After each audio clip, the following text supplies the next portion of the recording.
ಹೀಗೆ ಭಗವಂತ 80 ವರ್ಷದ ತನಕ ಚಟುವಟಿಕೆಯಲ್ಲಿದ್ದು, 80 ವರ್ಷ ಅಂದರೆ ಯುದ್ಧ ಮುಗಿದು ಮತ್ತೆ 10 ವರ್ಷ ಆಗಿದೆ.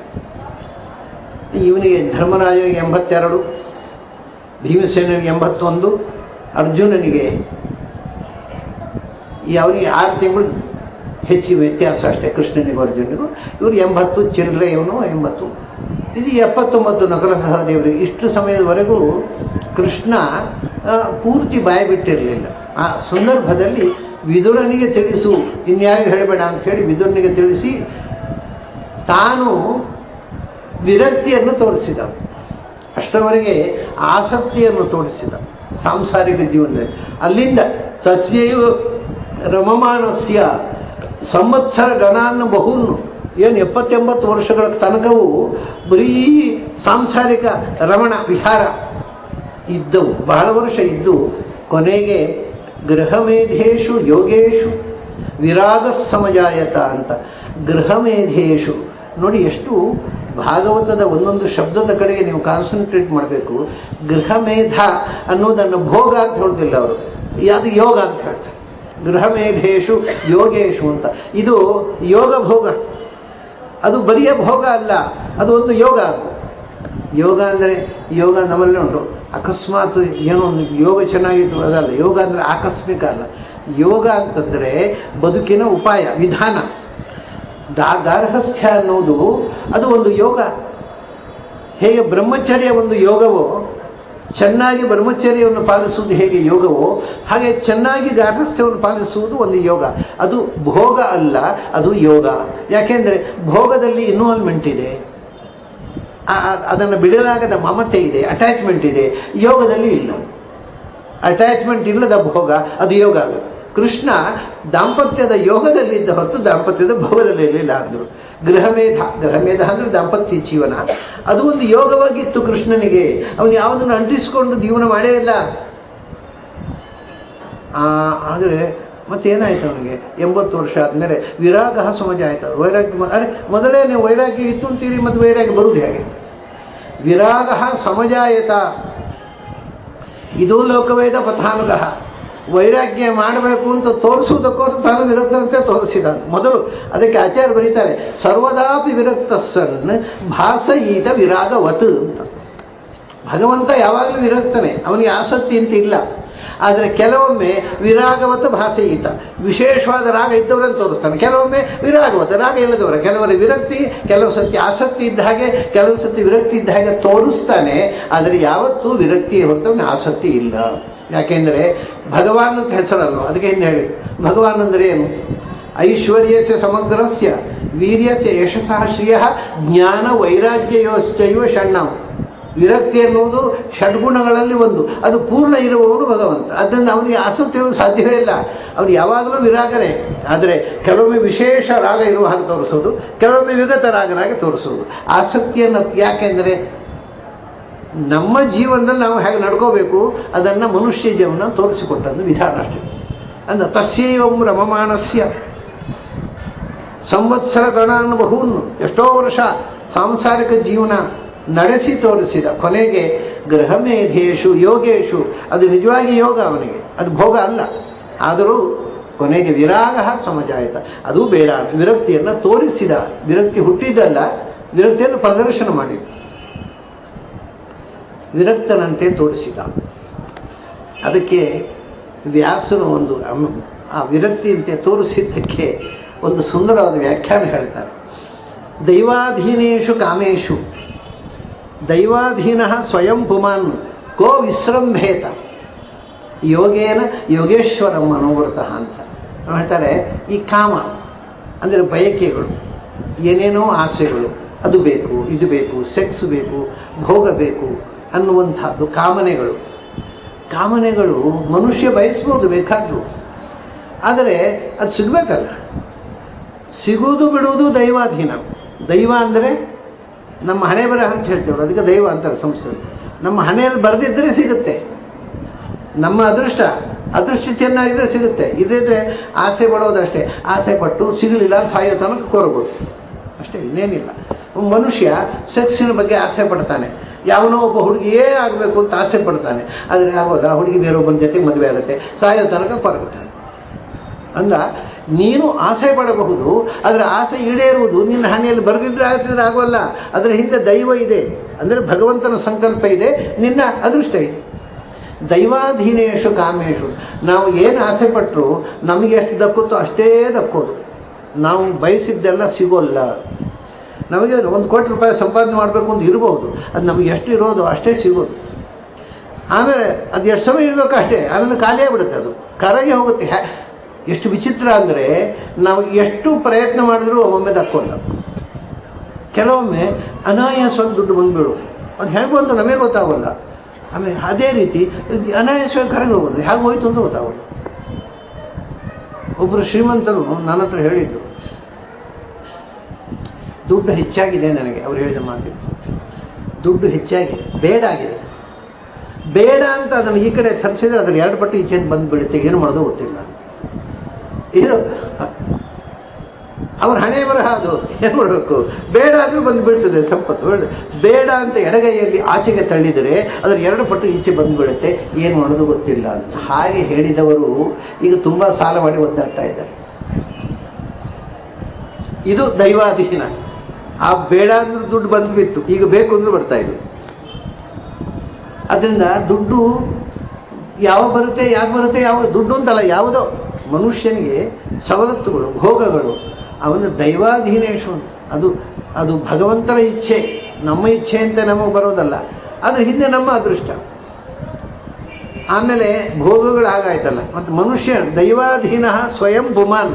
ಈ ಮನುಷ್ಯ ಇದ್ದಾನಲ್ಲ, ಪುಮಾನ್ ಅಂದರೆ ಶರೀರದೊಳಗಿರತಕ್ಕ ಜೀವ ಅಂತ, ಗಂಡಸು ಅಂತ ಅರ್ಥ ಅಲ್ಲ. ಶರೀರದೊಳಗಿರತಕ್ಕ ಜೀವ. ಪುಮಾನ್ ಅಂದರೆ ಗಂಡಸು ಆಗ್ಬೋದು, ಹೆಂಗಸು ಆಗ್ಬೋದು. ಶಾಸ್ತ್ರೀಯವಾಗಿ ಪುರುಷ ಅಂದರೆ ಗಂಡಸು ಅಲ್ಲ. ಬಹಳ ಇದೆಲ್ಲ ಸಂಸ್ಕೃತ ಭಾಷೆಯ ಸೂಕ್ಷ್ಮಗಳು. ಪುರುಷ ಅಂದರೆ ಪುರುಷಃ ಅಂದರೆ ಗಂಡಸು ಅಂತ ಅರ್ಥ ಅಲ್ಲ. ನೀವು ಡಿಕ್ಷನ್ ನೋಡಿದ್ರೆ ಹೌದು, ಪುರುಷಃ ಗಂಡಸು.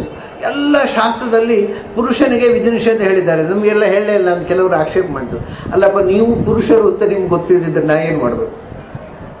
ಪುರುಷರಿಗೆ ಶಾಸ್ತ್ರ ಹೇಳಿದ್ದು ಹೌದು. ಯಾಕೆಂದರೆ ಪುರುಷ ಅಂದರೆ ಪುರದ ಒಳಗೆ ಇರುವ ಸಾಧಕ ಜೀವ ಅಂತ. ನೀವು ಪುರದೊಳಗೆ ಇರುವವರಲ್ವಾ, ಪುರದಿಂದ ಹೊರಗೆ ಇರುವವರ? ನನಗೆ ಎಲ್ಲ ಹೆಣ್ಮಕ್ಕಳು ಪುರುಷರೇ. ಪುರದ ಒಳಗಿರುವ ಸಾಧಕ ಜೀವನಿಗೆ ವಿಧಿ ನಿಷೇಧಗಳನ್ನು ಹೇಳುವ, ಅದನ್ನ ಅವರು ಪುರುಷ ಅಂತಾರೆ. ಅದು ನಿಮ್ಗೆ ಅರ್ಥ ಆಗುತ್ತೆ, ನಾವೇನು ಮಾಡಬೇಕು? ಅದು ಮೇಲ್ ಡಾಮಿನೇಷನ್. ಒಬ್ಬಳು ಬೈದುಬಿಟ್ಲು ನನ್ನನ್ನು ರಾಯಚೂರಿನಲ್ಲಿ ಒಂದು ಮನೆ ಕರ್ಕೊಂಡೋಗಿ, ನಿಮ್ಮದೆಲ್ಲ ಅಧ್ಯಾತ್ಮ ಬೆಂಕಿ ಹಾಕಿ ಎಲ್ಲ ಮೇಲ್ ಡಾಮಿನೇಷನ್, ಅದರಲ್ಲಿ ಹೆಣ್ಮಕ್ಕಳಿಗೆ. ನಾನು ಏನು ತಾಯಿ, ನಿಮ್ಮ ಸಂಸ್ಕೃತ ಭಾಷೆಯೇ ಬರೋಲ್ಲ, ಯಾಕೆ ಸುಮ್ಮನೆ ಬೈಲಿಕ್ಕೆ ಶಬ್ದ ಗೊತ್ತಿದೆ ಏನು ಮಾತಾಡ್ತೀಯ? ಏನು ಮೇಲ್ ಡಾಮಿನೇಷನ್? ಪುರುಷ ಅಂದರೆ ಗಂಡಸು ಅಂತ ಹೇಳಿ ನೀವು ಅರ್ಥ ಮಾಡಿದ್ದು, ನೀವೇ ಮೇಲ್ ಡಾಮಿನೇಷನ್, ನೀವು ಮೂಲ ಪುರುಷರು ನೀವೇ ಅರ್ಥ ಮಾಡಿಕೊಳ್ಳೋದು. ಹಾಗೆ ಅಲ್ಲಿ ಇಲ್ಲ. ಪುರುಷ ಅಂದರೆ ಸಾಧಕ ಜೀವ ಅಂತ ಅರ್ಥ. ಅದು ಗಂಡು ಆಗ್ಬೋದು, ಹೆಣ್ಣು ಆಗ್ಬೋದು. ಅಂದರೆ ಪುಮಾನ್ ಯಾರೂ ಆಗ್ಬೋದು. ಅದರಿಂದ ಸಾಧಕ ಜೀವ ಅವನು ಕಾಮ ದೈವಾಧೀನ ಸ್ವಯಂ ಪುಮಾನ್. ಮನುಷ್ಯನ ಅಸ್ತಿತ್ವವೇ ದೈವಾಧೀನ, ಅದು ಭಗವದಧೀನ. ಅವನು ಎಷ್ಟು ದಿನ ಇರಬೇಕು, ಏನು ಅನುಭವಿಸಬೇಕು, ಏನು ಅನುಭವಿಸಬಾರ್ದು, ಎಷ್ಟು ಸುಖ ಎಷ್ಟು ದುಃಖ, ಎಲ್ಲವೂ ಪ್ರೀಡಿಸ್ಟೈನ್ಡ್. ಅದಕ್ಕೆ ದೈವ ಅಂದರೆ ಅವನ ಅದೃಷ್ಟ, destination. Everything is predestined, everything is dependent on God. ಏನು ಸ್ವಾತಂತ್ರ್ಯ ಇದೆ ಇವನಿಗೆ ಭೋಗಕ್ಕೆ? ದೈವಾಧೀನೇಶು ಕಾಮೇಶು ದೈವಾಧೀನ ಸ್ವಯಂ ಭವಾನ್ ಕೋ ವಿಶ್ರಂಭೇತ. ಅಂಥವನು ಈ ಕಾಮದ ಬಗ್ಗೆ ಭರವಸೆ ತಾಳಿ ಬದುಕುವುದನ್ನು ಹುಚ್ಚಲ್ವಾ?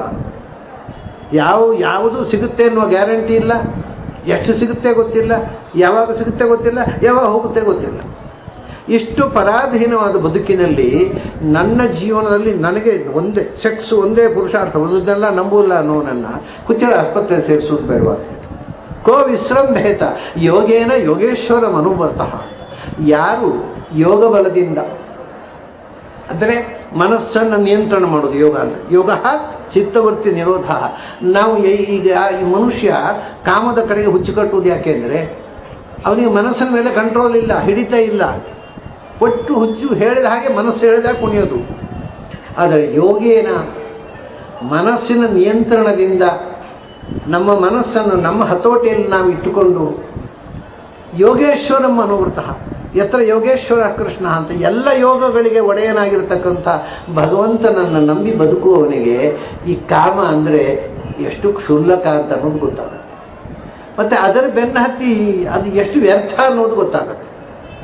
ಯಾರು ಈ ಕಾಮ ಜೀವನದಲ್ಲಿ ಆಸೆ ಪಟ್ಟಾರೋ ಅಥವಾ ಅದನ್ನು ನಂಬಿ ಬದುಕನ್ನು ಹಾಳು ಮಾಡಿಕೊಂಡಾರೋ ಇದಕ್ಕೆ ಏನು ಅರ್ಥ ಇದೆ ಅಂತ ಇದು ಕೃಷ್ಣನ ವೈರಾಗ್ಯವನ್ನು ಸಮರ್ಥನೆ ಮಾಡಿ ವ್ಯಾಸರು ಕೊಟ್ಟಿರತಕ್ಕಂಥ ಶ್ಲೋಕ. ಉದ್ಧವ ಇದನ್ನು ಹೇಳೋದು ಸ್ವಲ್ಪ ಯೋಚನೆ ಮಾಡಿದರೆ ಬೇಕು, ಸೆಕ್ಸು ಬೇಕು, ಅದರ ಸೆಕ್ಸಿನ ದಾಸರಾಗಬಾರದು.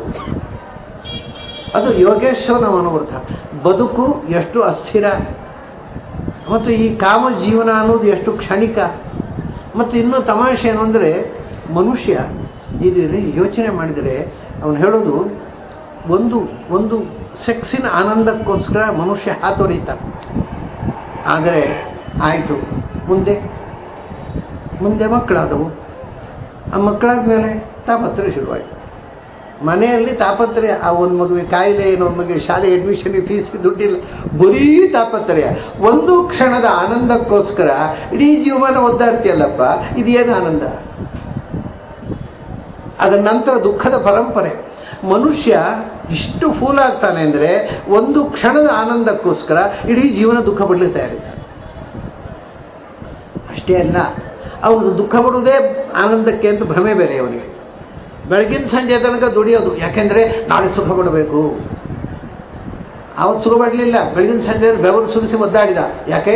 ನಾಳೆ ಸುಖ ನಾಳೆ ಅದು ಸುಖ ಪಡ್ತಾನೆ. ಅಯ್ಯೋ ಇವತ್ತು ಸುಖ ಬಿಟ್ಟರು ನಾಳೆಗೆ ಒದ್ದಾಡಿದ. ಈಗ ಸುಖವನ್ನು ನಾಳೆಗೆ ಪೋಸ್ಟ್ಪೋನ್ ಮಾಡಿ ಪ್ರತಿದಿನವೂ ಬೆಳಗಿನ ಸಂಜೆ ತನಕ ಒದ್ದಾಡುವುದು, ಒಂದು ದಿವಸ ಒದ್ದಾಡಿಯೇ ಸಾಯೋದು, ಇಷ್ಟೇ ಆನಂದ ಅಂತ.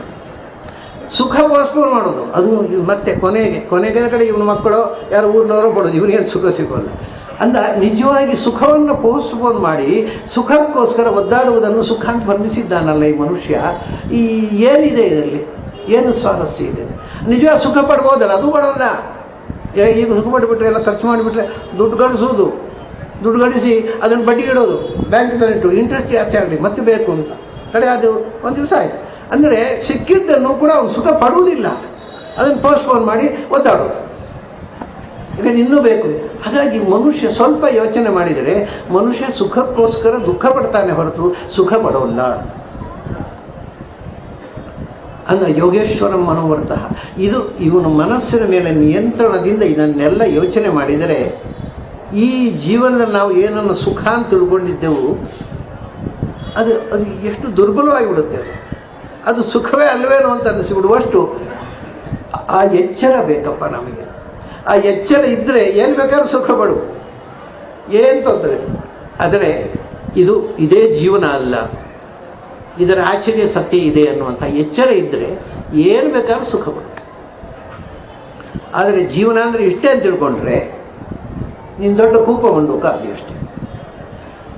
ಈ ಎಚ್ಚರ ಬೇಕು. ಕೋವಿಸು ಹೀಗೆ ಆಯಿತು ಎಲ್ಲ ಆಯಿತು. ಇಷ್ಟೆಲ್ಲ ಆದಮೇಲೆ ಕೊನೆಗೆ ಒಂದು ಕಥೆ ಹೇಳ್ತಾನೆ. ಇದೆಲ್ಲ ನಿಜವಾಗಿ ಮುಂದೆ ಆಗುವಂಥ ಕಥೆ ಹೇಳ್ತಾನೆ.